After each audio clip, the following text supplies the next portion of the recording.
I'm Rosa Brooks, 34, and I built a media company from scratch after years of freelancing, failing, and starting over. For most of my adult life, I showed up for my family, covering bills, fixing tech, supporting dreams that weren't mine. But when they called me a deadbeat at my sister's baby shower, in front of everyone, I walked away. Ever been dismissed by the people you sacrificed everything for? Drop your story in the comments, because you're not the only one. Before I get into what happened, let me know where you're watching from. And if you've ever had to draw the line and choose yourself, hit like and subscribe. What happened next? You might not see it coming. My name is Rosa, and if you asked my family, they'd tell you I've been a disappointment since the day I chose art school over business school. I was the oldest of three, me, then my sister Daniela, and finally our brother Ryan. We grew up in a tidy house in Norfolk, Virginia, with military-grade discipline even though only one of us ever actually joined the military. That was Daniela's husband. I'll get to him later. From the outside, we looked like the picture of middle-class functionality. Dad was a civil engineer. Mom worked as an administrative coordinator at the local college. We weren't rich, but we were comfortable, predictable, boring, and they liked it that way. What they didn't like was deviation. And I deviated early. I loved film. Not the glamorous, red carpet side of it, just the act of telling stories, shaping narratives, capturing moments that might have otherwise gone unnoticed. I'd spend hours with Dad's old camcorder, directing our cat in imaginary indie dramas. At 12, I learned how to edit clips together on a free trial of Final Cut. By 16, I was making short films for the school announcements and freelancing as a wedding videographer. That should have been a clue. But they dismissed it as a phase.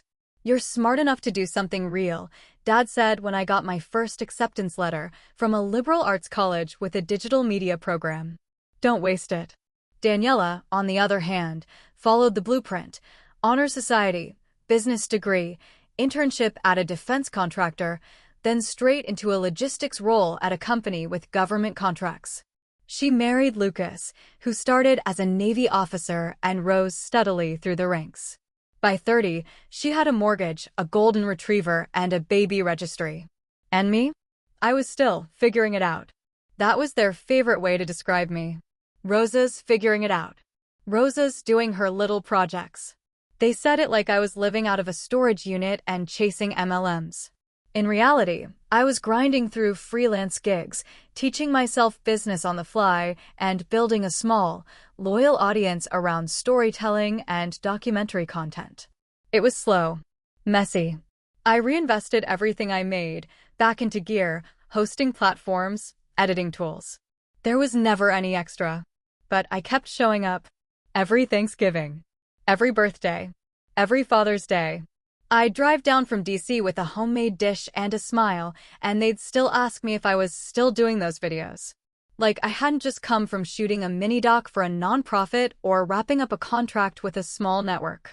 Ryan eventually stopped asking questions altogether and just gave me a polite nod when I walked through the door. They liked to pretend I was fragile. That if they didn't baby me through life, I'd fall apart. Ironically, I was the one who sent money when Dad had a sudden root canal and didn't want to deal with the insurance people. I paid for it. Quietly. I never asked for it back. When Mom wanted to start selling her handmade scarves online, I built her an Etsy store from scratch and spent 3 weekends designing the branding and taking product photos.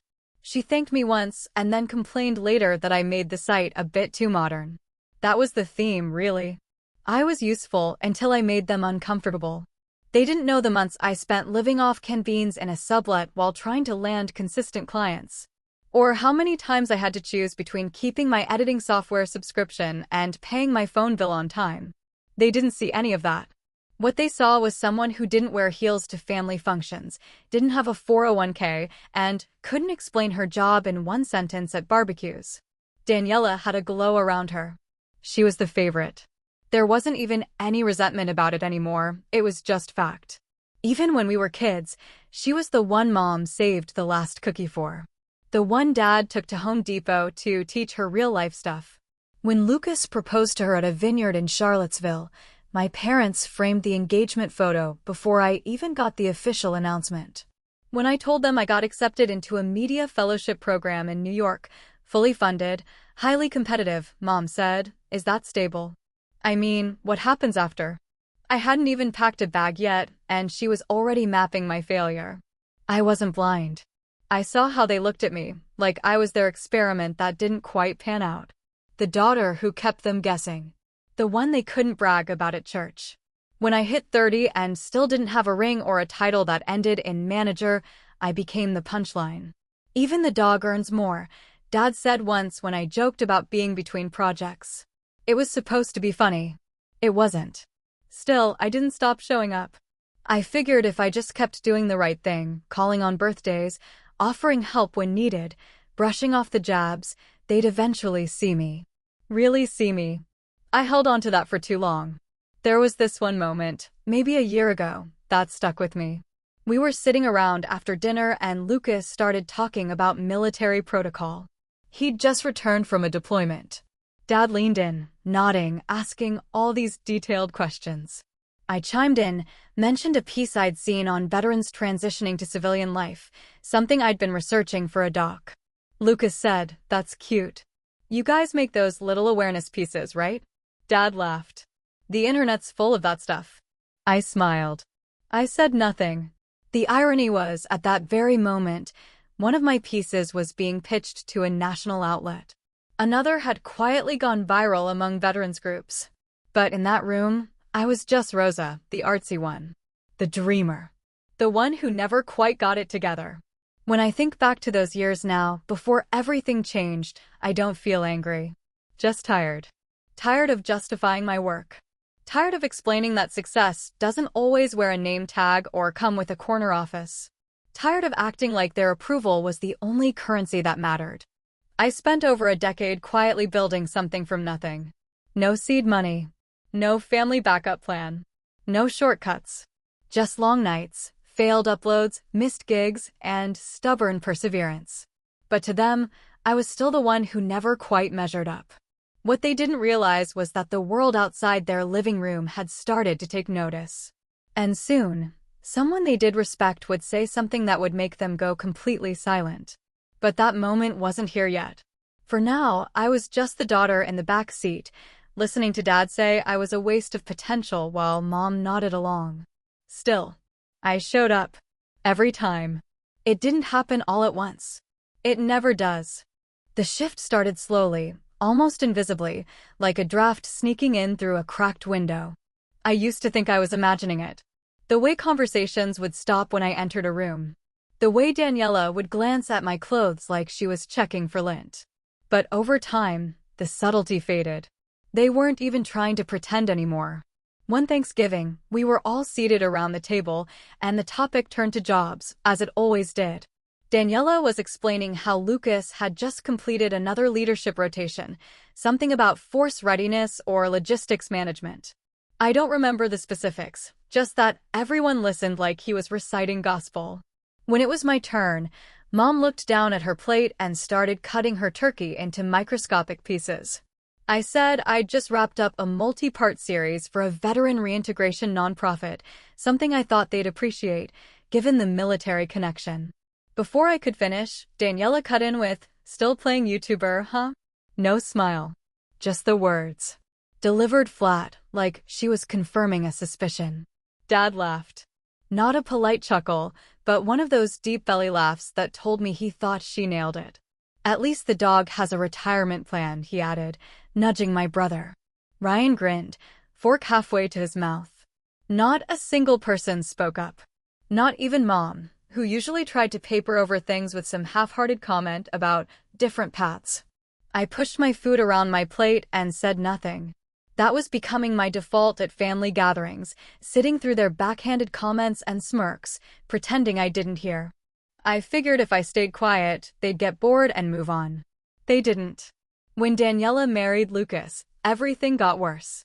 She met him through a mutual friend at a defense symposium, and from the moment he stepped into our house in uniform, it was clear he was the golden boy. Not just for Daniela, but for the whole family. Tall, polished, knew how to command a room without saying much. Mom hovered like she was auditioning for the role of perfect mother-in-law. Dad offered him a beer within 30 seconds of walking through the door. It was like watching everyone stand up a little straighter in his presence. At the engagement dinner, I sat between two distant relatives who spent the entire meal asking me if I was still figuring things out. When I said I was working on a new docu-series focused on displaced veterans, they both nodded politely before pivoting straight back to Lucas's last deployment. Later, as we posed for a family photo, I offered to take it so everyone could be in the frame. Daniela handed me her phone and said, "Thanks. You're used to being behind the camera anyway, right?" It wasn't a question. It was a reminder. That's what it started to feel like. Every family interaction was a reminder of where I stood, of what I hadn't become. When Lucas made captain, my parents hosted a dinner party to celebrate. Full spread. Linen napkins. Flags on the mantel. I wasn't technically invited. I found out through Daniela's Facebook post. So proud of my man, Captain Lucas Davis, with a photo of the two of them in dress whites. I commented a quick congrats and moved on. Or tried to. A week later, Mom called and asked if I could help set up the projector for a slideshow they were planning. No apology for not inviting me. No explanation. Just assumed I'd show up and play tech support. And I did. I always did. At the party, I stood off to the side, sipping flat soda, while people in crisp uniforms and tailored blazers mingled. When someone asked Dad who I was, he said, "That's our daughter, Rosa. She does something online." Then he changed the subject. I wish I could say I was surprised, but by then I wasn't. I was becoming a fixture. Like a forgotten piece of furniture that occasionally made itself useful. I watched from the corner while people toasted to Lucas's accomplishments. No one asked what I'd been working on. No one brought up the media grant I'd just received or the small award my series had been nominated for. I wasn't hiding it. It was in the email I'd sent to the family 2 weeks earlier. No one replied. One night, over dinner, Ryan asked if I'd ever considered getting a real job. He didn't say it with malice. He said it like he was genuinely trying to help. "You're smart, Danny. You could do something stable. Like marketing or UX or something with benefits." I nodded, made a non-committal joke, and changed the subject. But later that night, I sat in my car for a long time before driving home. They didn't hate me. That's the part that made it harder. It would have been simpler if they'd just disowned me outright. But instead, they treated me like a well-meaning failure. The daughter who never quite launched. The one who needed babysitting. Sometimes I'd overhear them talking when they thought I wasn't listening. "She's just stuck," Mom said once, during a phone call I picked up accidentally when she hadn't hung up. "I worry about her. She's almost 35 and still chasing ideas. At some point, she'll have to settle down and be realistic." It wasn't concern. It was dismissal. Daniela and Lucas bought a house not far from the base. Colonial style, neatly landscaped, with a finished basement they turned into a home gym. When I visited for Daniela's baby shower, she gave me a tour and gestured toward the basement. "Maybe one day you'll film something down here. If you ever do a project on military families or something." Like she was offering me a bone. That afternoon, as I handed her a gift I'd carefully selected, a custom blanket with her baby's initials embroidered, she thanked me without looking up. Mom told everyone I'd finally brought something thoughtful. It was always like that. Nothing I did was ever a given. It was either a surprise or a small victory against their low expectations. Still, I kept going back. Partly because I didn't want to give them the satisfaction of saying I'd disappeared. And partly because some foolish part of me still wanted to belong. I thought if I worked hard enough, if I just reached one more milestone, they'd have no choice but to acknowledge me. But the milestones never landed with them. When my first doc hit 1 million views, I called Mom to share the news. She asked if views translated to money. When I said, "Not directly, but it opens doors," she said, "That's nice. Did you hear Daniela's going to DC for the Navy Gala?" That's how it went. Every small win was weighed against a metric I could never meet. Rank. Title. Uniform. Benefits. And the moment I stopped trying to match them on their terms, I became something less. something outside the frame of who they thought deserved admiration. It wasn't just that I wasn't one of them anymore. It was that I was a reminder of everything they feared: uncertainty, instability, risk. And when your whole identity is built on control, the unpredictable becomes a threat. I stopped trying to impress them after that. Not because I didn't care, but because I finally understood they weren't interested in seeing me succeed. They were invested in seeing me proven wrong. Daniela's baby shower was the kind of event people planned Pinterest boards for.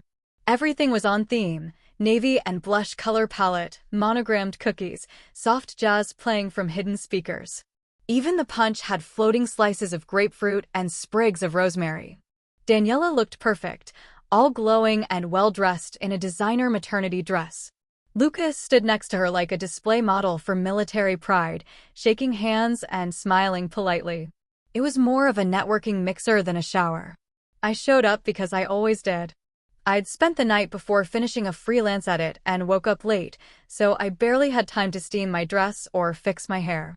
I brought a gift, handmade baby memory book, customized with the baby's name on the spine, and placed it on the table next to a tower of gifts from Pottery Barn and Nordstrom. No one greeted me at the door. I wandered in like a distant cousin who'd shown up by mistake. People smiled, but didn't start conversations. I stood near the snack table, listening to a group of women talk about their husbands' deployments and the housing benefits on base.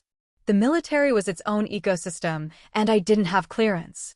I was pouring myself a glass of punch when someone asked it. A woman I vaguely recognized from a previous event: light pink lipstick, gold hoops, polite smile. "So, Rosa, what do you do these days?" I'd barely opened my mouth when Mom's voice floated in from behind me. "She lives off likes," she said, laughing lightly. "You know, the whole influencer thing." There was a pause. The woman tilted her head and said, "Oh."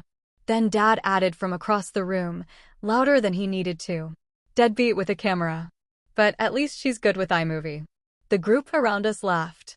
Not maliciously, more like they were following the lead of people they assumed were safe to mimic.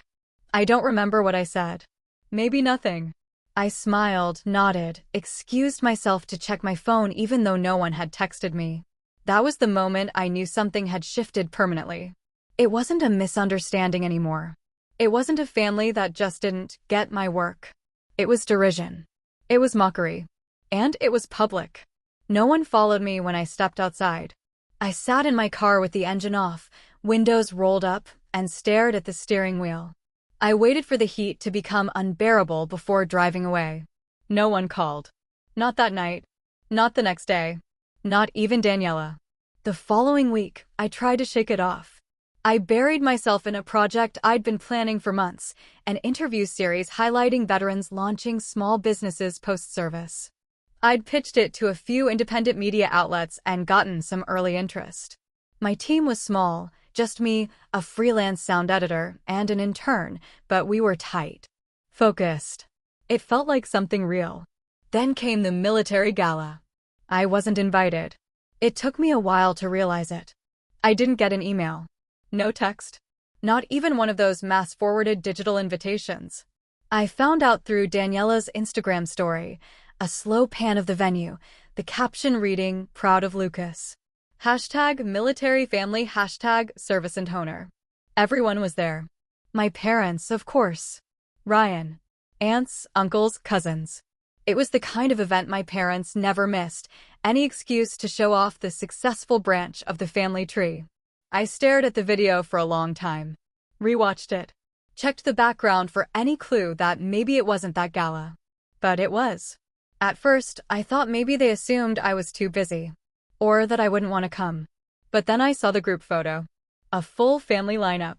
Even distant relatives I hadn't seen since childhood were there. They'd rented a shuttle from the hotel. Coordinated outfits. Made signs.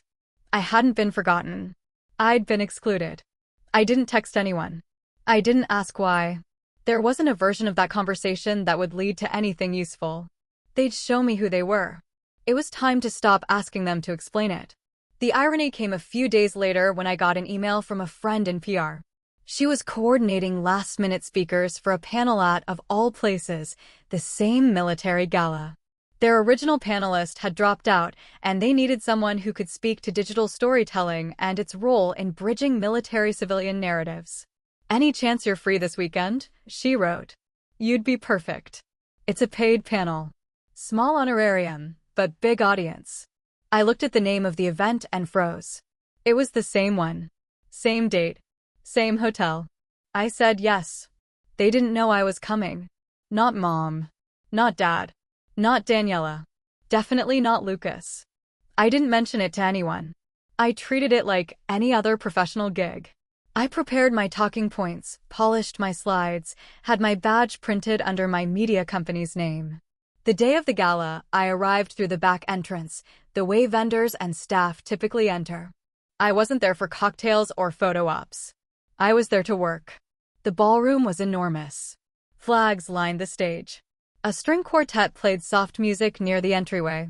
I checked in at the panelist table, picked up my materials, and slipped into the prep room. I recognized a few other speakers, journalists, nonprofit directors, veterans turned entrepreneurs. Everyone was friendly, curious, respectful. When it was time to go on, the panel moderator introduced each of us with a short bio.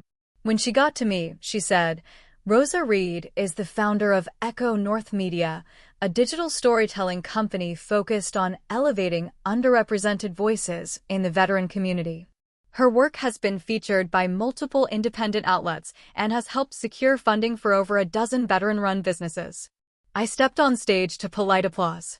None of the panelists knew that I was walking into a room where I'd been deemed irrelevant. None of them knew I had family sitting somewhere in that audience.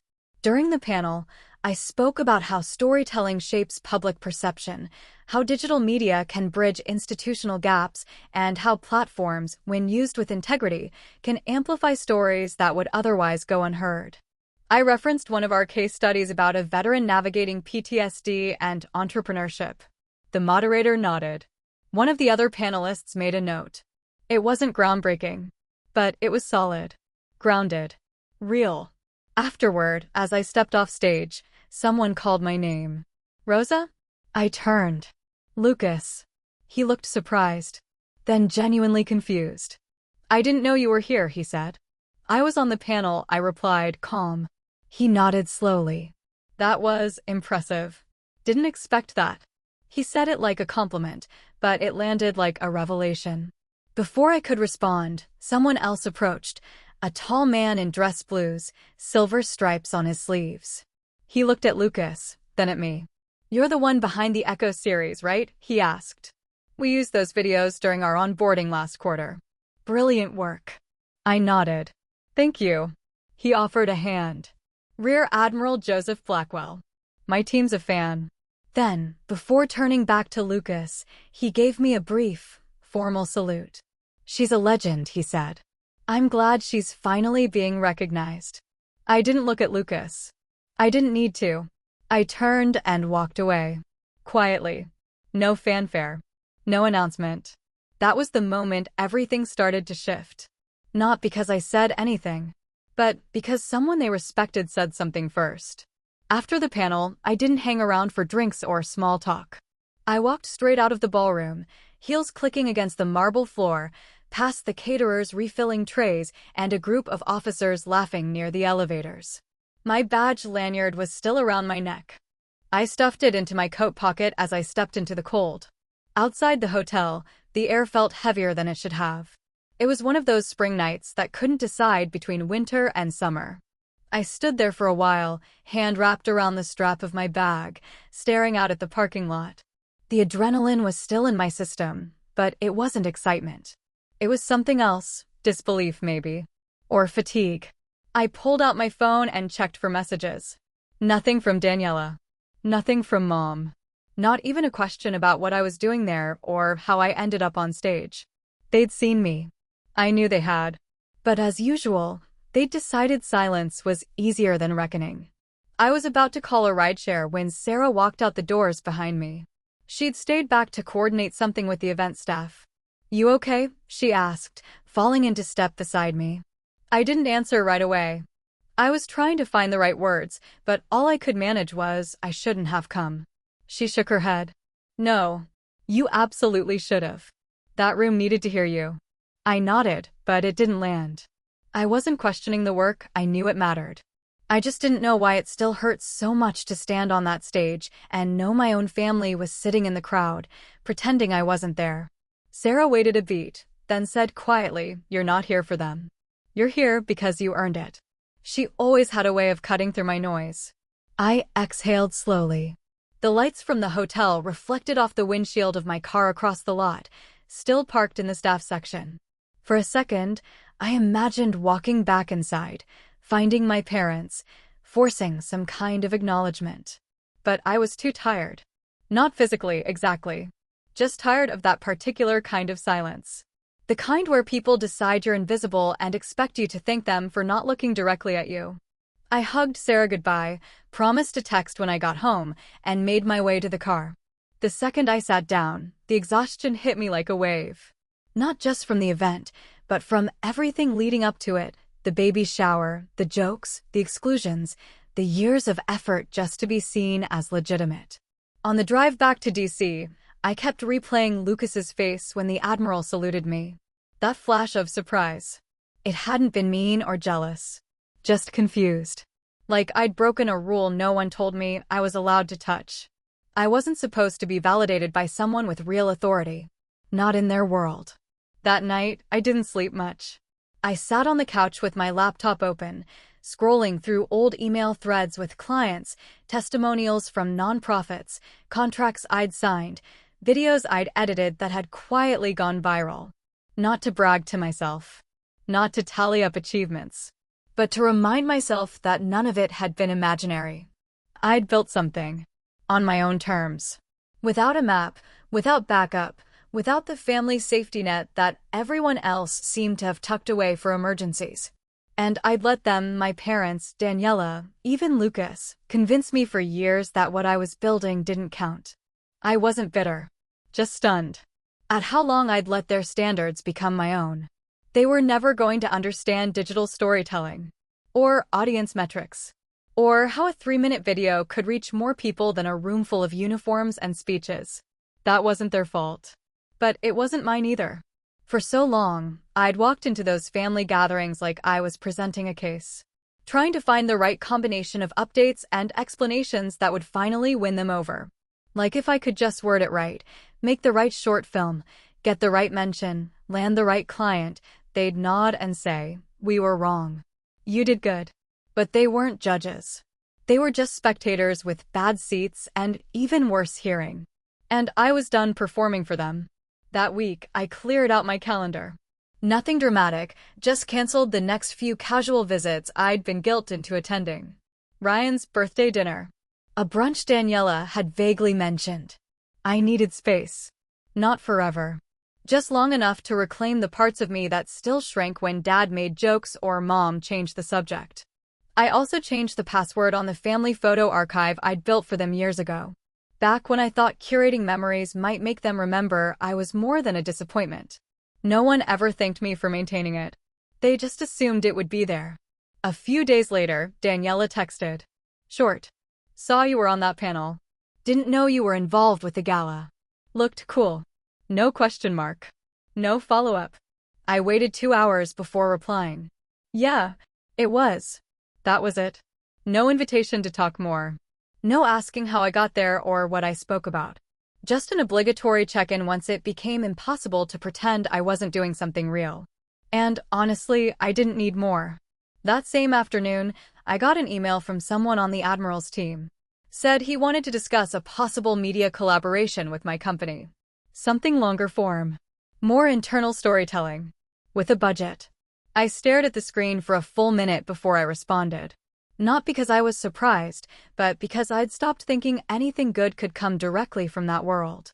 I'd stopped believing I could be seen by the institutions my family worshipped. Turns out I didn't need to worship them back. I just needed to keep doing the work. That weekend, I sat at my desk, sketching out a new production slate. I added a personal project to the list, something I'd been putting off for years. A short-form series on invisible labor.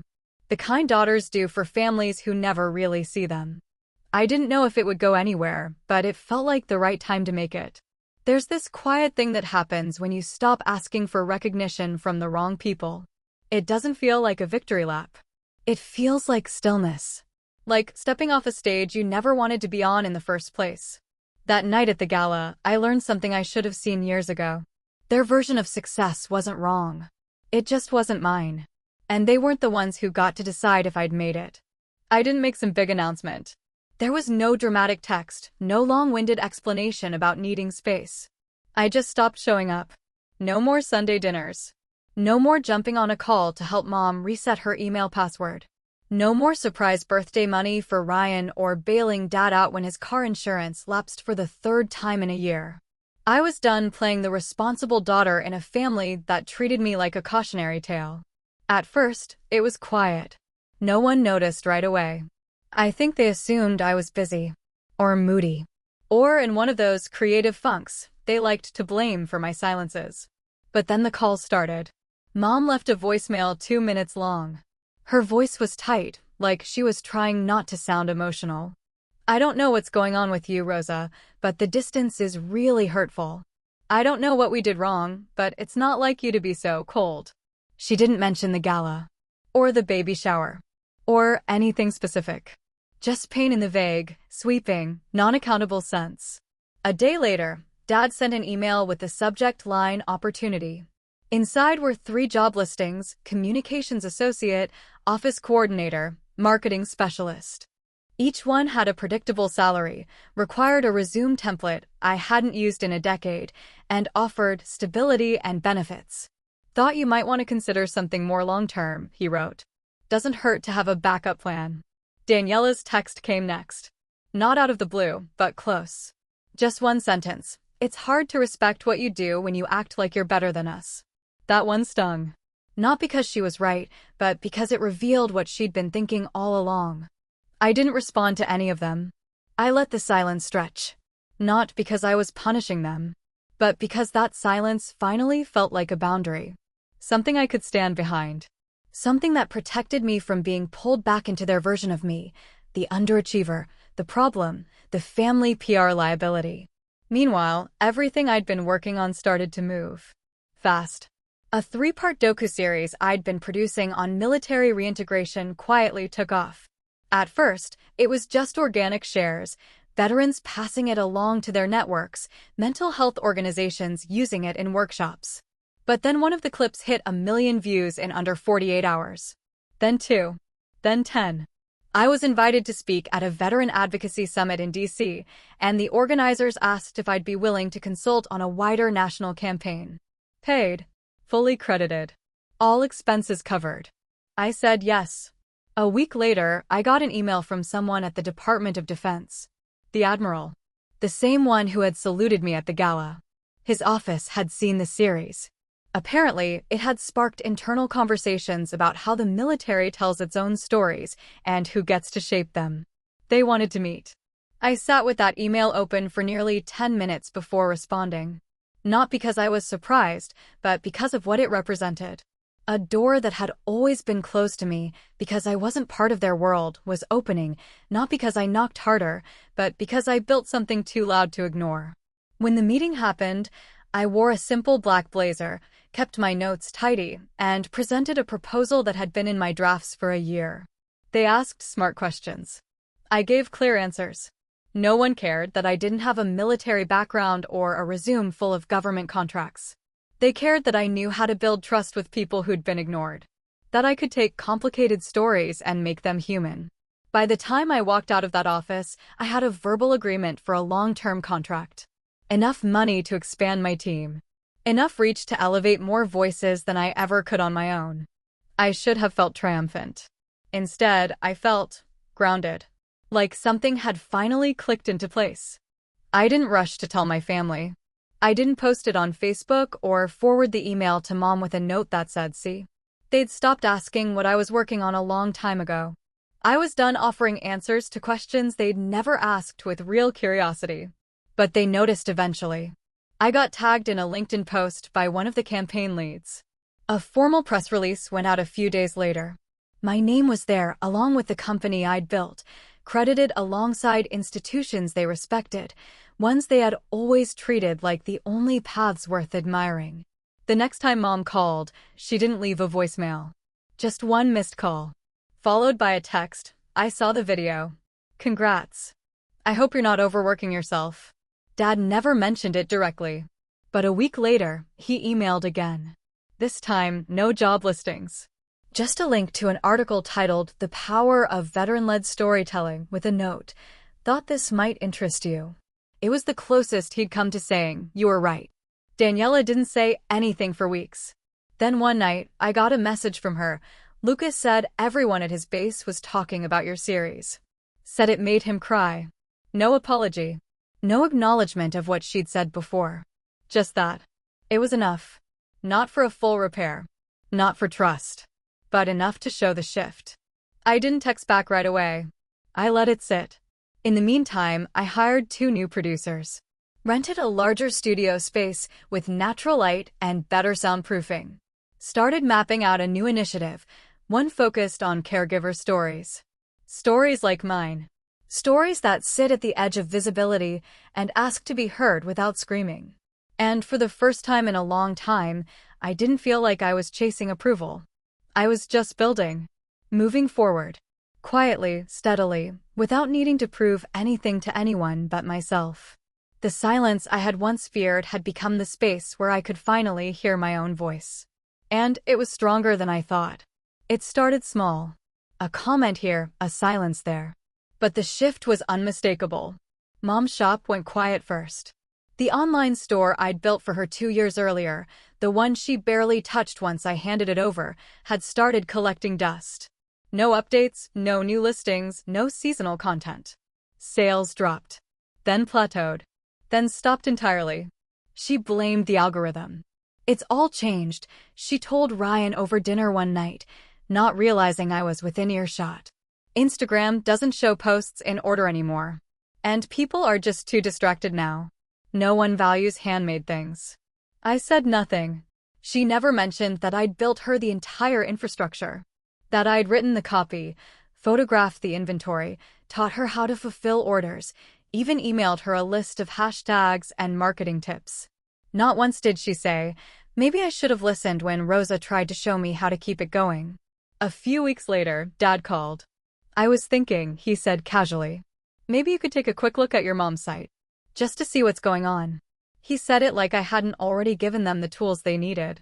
Like I hadn't spent 2 weekends and several weeknights walking them through step-by-step instructions. Like it wasn't work. I told him I was too busy. I said it kindly, professionally, but without apology. There was a pause. Then he said, "Right? Of course. No worries." And that was the end of it. Daniela's tone changed too, not right away, but gradually. Lucas had been promoted to Rear Admiral, which should have vaulted them into an even higher tier of family admiration. And it did. But something unexpected happened alongside it. People started asking about me. Not just vaguely, but by name. Lucas told her it came up at a Veterans Leadership Summit. Someone asked if he was related to the woman behind the Echo series. The one with the interviews and the storytelling fund. She texted me later that night. "You're apparently famous now." I replied, "Apparently." After that, the messages became more frequent. Still clipped. Still careful. But less judgmental. She invited me to a fundraiser Lucas was co-hosting. Said there would be a few nonprofits in attendance that might overlap with your work. I thanked her and declined. Politely. I didn't need to go somewhere just to be seen. I was already being seen in places that mattered. What I didn't say was that I'd already been contacted by one of the fundraising partners 2 weeks earlier and was already scheduled to speak at their own event in the fall. The irony was never lost on me. I stayed professional. Distant. Not cold, just measured. I wasn't out for revenge. I wasn't trying to rub anything in their faces. I just didn't see the point in pretending the last decade hadn't happened. They had made their feelings about me and my work clear. I wasn't going to forget that just because the narrative had shifted. What surprised me most was how quickly they adjusted. Or maybe how quietly. There were no apologies. No long letters or teary-eyed speeches. Just silence. But not the kind I used to dread, the silence of disregard. This was different.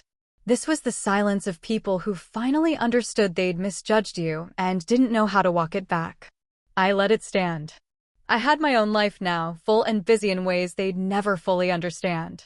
My company had grown to a team of 6. We were juggling 3 long-form projects, 2 short-term campaigns, and a grant-funded youth mentorship series. I was booked for panels 6 months out. My calendar had color-coded labels, and none of them involved family dinners out of obligation. The freedom was disorienting at first. I'd built so much of my early work under the weight of needing to prove something, to be noticed, validated, acknowledged. But now that I had all of that from the outside world, I realized how little it did to soothe the old ache. Recognition from strangers had never been the real wound. It was the people closest to me who'd made me feel invisible. And now that I no longer needed their approval, something else took its place. Peace. It's not glamorous. It doesn't come with fireworks or applause. It's quieter than that. A kind of calm that settles into your routine. Mornings with coffee and production schedules. Evenings reviewing cuts from editors who now call me boss. A sense of direction that didn't hinge on someone else's opinion of me. When Mom texted to ask if I could help her craft a thank you message to one of her few remaining customers, I replied with a screenshot of the email template I'd already built for her a year ago. No commentary. Just the file. She replied, "Thanks. I'll look into it." When Dad forwarded me a grant opportunity with a short note that said, "Thought you might find this useful," I said, "Appreciate it," even though I'd helped design that grant's evaluation criteria through a partner nonprofit last fall. And when Daniela told me she'd finally watched the Echo series and said, "It made me think of some of the guys Lucas served with," I told her I was glad she watched. I didn't say, "I told you so." I didn't ask why it took her so long. The truth is, none of them owed me recognition anymore. That window had closed. What they offered now, small acknowledgments, tentative respect, wasn't restitution. It was a shift. And that was enough. Because something else had shifted too. I no longer saw myself as the underdog. The misunderstood artist. The overlooked daughter. I wasn't chasing legitimacy. I was running a business, producing work I believed in, building something real and sustainable. For years, I thought justice would look like revenge. Or at least a dramatic reckoning. But it didn't. It looked like this: calm conversations, half-finished sentences, careful silences that finally started to resemble something like respect. I still don't know if they ever sat down together and talked about it, the way they treated me, the assumptions they made, the way they froze me out of their lives while smiling for photos. But it doesn't matter now. They stopped making jokes at my expense. They stopped asking if I was still doing the video thing. And when my name came up in conversations with their friends or colleagues, they said it without hesitation. Rosa Reed. Echo North Media. Yes, she's our daughter. Yes, she built that from scratch. It wasn't an apology. But it was a start. Daniela reached out 2 weeks before the Defense Honors Gala. It was the one they all cared about.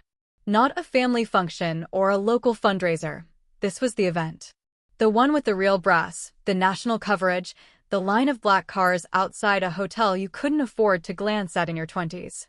Lucas was on the program, giving a keynote. Mom had probably been planning her dress since spring. Her message was short. No emojis, no passive jabs. "I hope you'll be there this time." That was it. Not, "We'd love to see you." Not, "Sorry we didn't include you last time." Just hope. And this time. It wasn't warm. But it wasn't sarcastic either. And that was new. I didn't answer right away. I sat with the message for a few hours, went through my inbox, checked the campaign calendar. Technically, I had room to go. But I wasn't sure if I wanted to. Sarah asked me later that night why I was hesitating. We were having dinner after a production review, just the two of us, in the same booth we always grabbed on late editing days. She reached out, I said. "For real, this time." Sarah raised an eyebrow. "And? I don't know. What am I going for? A family reunion? A performance review?" "You're not going for them," she said. "You go as yourself. As the woman who's already done the thing." I thought about that. Not as the ghost. Not as the disappointment. but as the person who had earned her seat at the table and then built a few more for other people while she was at it. I texted Daniela the next morning. Thanks. I'll be there. No exclamation point. No smiley face. Just confirmation. The night of the gala, I arrived exactly on time. Not early. Not fashionably late. Just on time. I wore a simple black jumpsuit with clean lines, no embellishment. My hair was pinned back. A silver bracelet, clean makeup. Nothing attention-seeking, but nothing apologetic either. The venue was already buzzing. The kind of buzz that happens when donors and policy people mix with veterans and press. Everyone carefully dressed. Everyone watching each other while pretending not to. I scanned the room once and found Daniela near the check-in table. She was wearing deep green, structured, tasteful, polished. She met my eyes, held them for half a second, then looked down at the clipboard she was holding. She didn't come over. I didn't either. We weren't there for that. I moved through the room like I belonged there, because I did. I exchanged a few hellos, shook hands with two directors I'd worked with last quarter, caught the eye of a podcast host who'd featured one of our pieces. It wasn't a reunion. It was just work. Just presence. I stayed toward the edges at first. Let the room settle. Watched people move from conversation to conversation, watched the small nods of respect get passed like currency. Then Lucas saw me. He was across the room, mid-conversation with a colonel and a staffer in a pale gray suit. When his eyes landed on me, he paused. Then, without hesitating, he stepped away from the group, crossed the room, and stood directly in front of me. For a second, I didn't know what he'd do. Then he straightened, clicked his heels softly, and saluted. Not a joke. Not a flourish. A real, formal salute. She's a legend, he said to no one in particular. My officers follow her work. Some of them said it changed the way they talk to their teams. He let the words sit in the air for a moment, then offered a hand. I shook it. Behind him, I saw Daniela. She'd turned. She was watching. She didn't smile. She didn't frown. She just went still. My parents were seated at one of the back tables. Dad had his phone in his hand like he was pretending not to pay attention. Mom had that small, fixed expression she used when something unplanned happened in public. Neither of them moved. No one said anything right then. But the silence that followed Lucas's words was thick. Intentional. Unmistakable. That moment wasn't reconciliation. It wasn't a movie ending with hugs and redemptions. But it was clarity. They saw me. Maybe for the first time. Not as a problem to manage or a phase to outgrow. But as a person with work that stood on its own. Work they didn't understand, maybe, but couldn't ignore. The rest of the evening passed in fragments. A former commander thanked me for the series I did on veteran caregivers. A woman from the Department of Labor asked if I'd consider a speaking engagement. I caught a glimpse of my name on the event program, listed under special guests. No photo. No fanfare. Just the name. But it was spelled right. And it was there. Daniela walked by me once near the end of the night. She didn't stop, but she didn't avoid me either. Just a quick glance. A nod. The smallest gesture of acknowledgement. Not contrition. Not warmth. But an opening. That was enough. I didn't need more than that. Not anymore. Rebuilding trust isn't dramatic. It's slow. Uneven.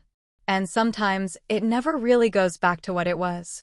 Sometimes it just shifts into something else, something quieter, more respectful, less performative. That's what this was. No apologies. No May-up brunches. No public family statements. But also no more jokes. No more dismissals. No more eye rolls when I said the name of my company. It was a new kind of quiet. Not the silence of judgment. But the pause people take when they realize they've misread you. And now they're trying to recalibrate. I didn't linger at the event. I stayed long enough to shake the hands that mattered, deliver my small remarks on stage, and finish my ginger ale. When I left, I didn't say goodbye to anyone in particular. I stepped outside into the cool air, checked my rideshare app, and stood under the awning watching headlights glide past the hotel entrance. My phone buzzed. A message from Daniela. Lucas really respects what you've built. So do I. That was all. I stared at it for a long time before locking the screen. I didn't reply that night. Maybe I would later. But for now, that message could just be. It was strange how little I needed from them now. Not because I didn't care, but because I'd stopped waiting for them to fill in the blanks. I'd done that myself. It's been 2 years. I work out of a studio downtown now. Not huge, but clean, full of light. There's a corner office I never use, too quiet, too far from the team, but the producers love it for one-on-ones. We outgrew the co-working space last fall. Took a vote, made the jump, never looked back. I spend my time differently these days. Mornings are slow. I bike in, make my own coffee, go through pitches from young creators, most of them still figuring out what their voice sounds like. I mentor a few personally, mostly women, some vets, a couple of first-gen grads who remind me too much of myself to ignore. I don't need to be on every panel now. I choose where to go, who to partner with. I've learned how to say no without guilt. That took longer than I'd like to admit. Our most recent campaign hit its funding goal in under 72 hours. Grassroots, fully crowdsourced, mostly from people who'd never been served by traditional media. That was the whole point. Tell the stories that don't fit into 30-second spots or policy memos. We just signed a distribution deal to expand the series into classrooms. The kind of long game I never imagined when I first picked up a camera. My parents still don't understand what I do. Not fully. They know I have a company. They know people in uniforms now treat me with deference. They've stopped making jokes. Stopped comparing me to their friends' daughters. Stopped sending job listings. That's enough. We don't talk often. But when we do, the tone is different. Measured. Polite. Dad forwarded me an article on media ethics last week with a subject line that just said, "Interesting." I read it. Sent back a thumbs up. He replied, "Hope you're well." I'll take it. Mom once mailed me a printout of a blog post I wrote for a nonprofit. Highlighted a paragraph she liked. No note. Just the paragraph. They don't say they're proud of me. But they've stopped trying to fix me. That says more. Daniela and I talk occasionally. Usually over text. Sometimes about Lucas's work, sometimes about hers. She's back at a firm now, part-time, remote. She sent me a link to a veteran storytelling grant that crossed her desk last month. Said, "Thought of you." I replied, "Thanks." Already connected with them. She said, "Of course you are." We leave it at that. We don't talk about the baby shower. Or the gala where they didn't invite me. Or the years of distance that made everything harder than it had to be. There's no made-up script, no tidy closure. But there's space. There's acknowledgement, however quiet. I used to think justice meant confrontation. That someone had to admit they were wrong, say it out loud, apologize for each misstep. I imagined that scene 100 different ways, Dad lowering his voice to say, "We underestimated you," Mom putting a hand on my arm and whispering, "I'm sorry we didn't see it sooner." But those scenes never came. And it turns out I don't need them. Because justice doesn't always show up as a reckoning. Sometimes it shows up as calm. As control. As walking into a room where your work speaks before you do, and being introduced not as someone's sister or daughter or +1, but by your own name. That happened last month. A closed-door policy roundtable in D.C., mostly military and nonprofit leaders. I was invited to lead the opening discussion on digital equity. The moderator introduced me without qualifiers. Rosa Reed, founder of Echo North Media. Advocate. Creator. Advisor. No mention of my family. No connection to anyone else in the room. Just me. It was the smallest thing. But it was everything. There's a particular kind of quiet that comes with that moment. Not the silence of erasure, but the stillness of arrival. Of being rooted. I used to keep track of every time they doubted me. Every offhand remark, every skipped invitation, every moment I had to swallow frustration just to keep the peace. But I don't carry that list anymore. Not because it stopped mattering, but because it stopped shaping me. The hurt didn't disappear. It just stopped being the most important thing about me. I have other markers now. The intern who said she never saw someone like her in media. If you've ever had to earn respect the hard way, from the people who should have had your back all along, drop a speech balloon in the comments and tell me how you handled it. Have you ever been the underdog in your own family? What finally made you stop chasing their approval? Don't forget to like, subscribe, and share this with someone who needs the reminder. You don't need validation to build something real. You just need to start.